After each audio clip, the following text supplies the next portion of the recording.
La paix soit avec vous, frères et sœurs en Jésus.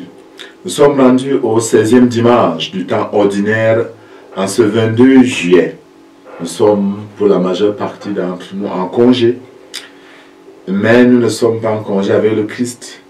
Dimanche passé, il nous disait qu'il nous envoie en congé ou au travail. Je suis un missionnaire du Christ. Aujourd'hui, nous découvrons une autre dimension de notre être chrétien.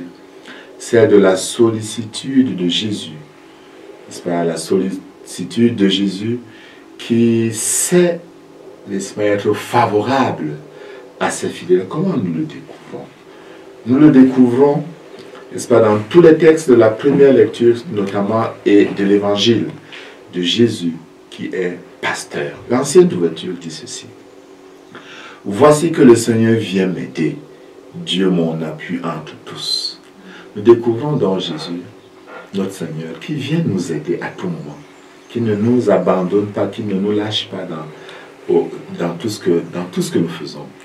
Et dimanche passé, les disciples étaient envoyés en mission. Ils reviennent, évidemment pleins de joie, mais fatigués. Et Jésus leur dit non, prenez le temps de vous mettre à l'écart et reposez-vous.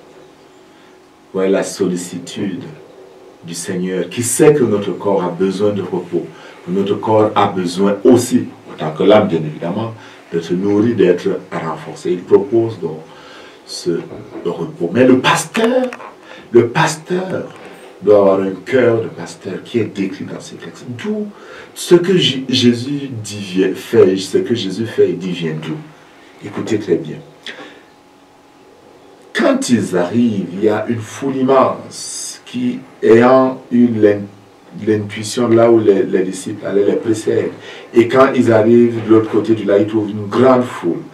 Alors, Saint Marc nous dit, il fut saisi de compassion envers eux, parce qu'ils étaient comme des brebis sans berger. Alors il se mit à les enseigner leur commandement. Il fut saisi de compassion envers eux.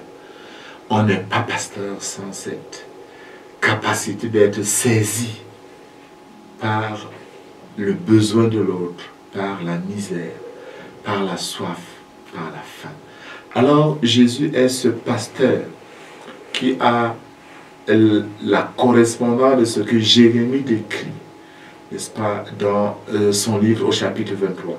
Jérémie d'abord dénonce le mauvais pasteur. Quel malheur pour vous, pasteurs, vous laissez périr et vous dispersez les brebis de mon pâturage. Maintenant Jésus est celui qui répond à ce que Dieu désire. Vous avez dispersé mes brebis. Eh bien, je vais m'occuper de vous à cause de la malice de vos actes. Puis, je rassemblerai moi-même le reste de mes brebis de tous les pays où je les ai chassées. Je les ramènerai dans leur enclos.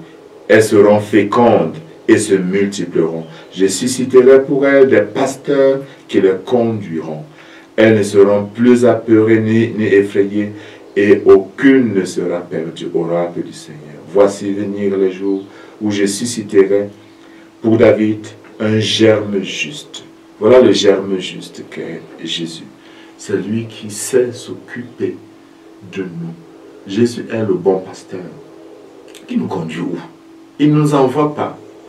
Il nous conduit lui-même. Il est devant. Et le psaume 22 le dit très bien, ce psaume que nous connaissons très bien. Le Seigneur est mon berger, je ne manque de rien.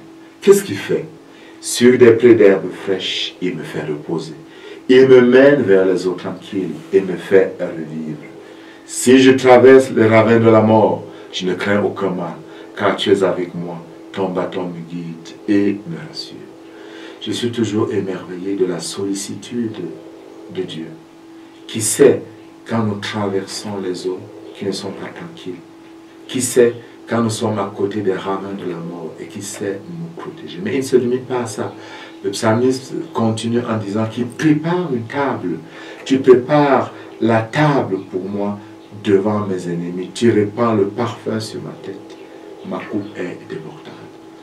Le Seigneur nous dit, nous qui voulons quitter Père, Mère, Terre, il nous donne 100 fois plus. Et c'est pas faux.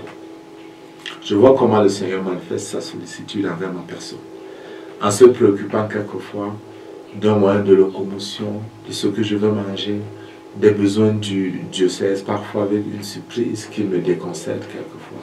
Il n'y a pas de doute, celui qui croit en Dieu, le Seigneur le met dans ses œuvres. Il nous nourrit.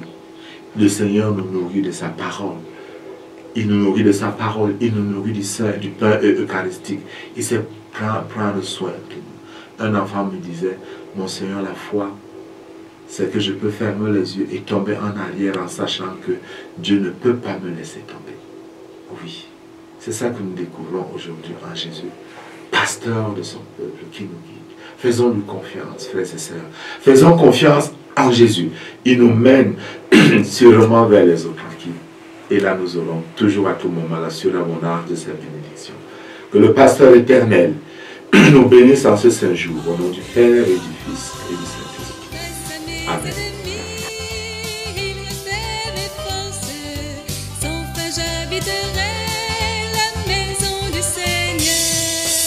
Le Seigneur est